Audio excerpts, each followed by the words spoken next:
एकदमै गलत गर्दै हुनुहुन्छ यहाँहरूले पनि।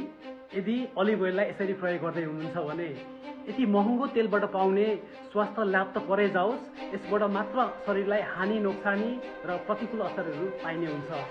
यता हेर्नुहोस् कसरी मम्मी किचनमा केही बनाइराख्नु भएको थियो, मम्मीसँगै गएर कुरा गरौँ।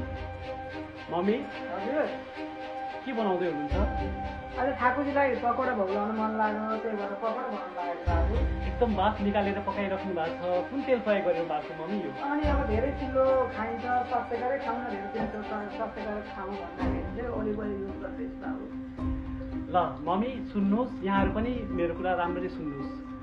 ओलिभ ओइललाई यसरी हाई फ्लेममा चाहिँ हिट गर्दाखेरि यसमा पाइने पोषक तत्त्वहरू चाहिँ टुक्रिएर निष्क्रिय भएर जान्छ र यसले शरीरलाई स्वास्थ्य हेल्थ बेनिफिट पुर्याउने होइन कि उल्टै यसले शरीरलाई चाहिँ प्रतिकूल असर पार्ने गर्छ। जस्तै यसबाट चाहिँ फ्री ऱ्याडिकल्सहरू जेनेरेट हुन्छ, त्यसले शरीरलाई गम्भीर किसिमको रोगहरू निम्त्याउने हुन्छ।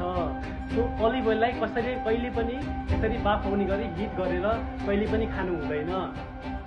मम्मी हजुरले बुझ्नुभयो नि? बुझेँ बाबु, अब मलाई थाहा छैन, अब जानकारी के हो धन्यवाद। अब यहाँहरूले पनि ओलिभ ओइल कसरी खानुहुन्छ कमेन्टमा लेख्नु होला र आफ्नो प्रियजनहरूलाई यो भिडियो सेयर गरेर माया देखाउनु होला।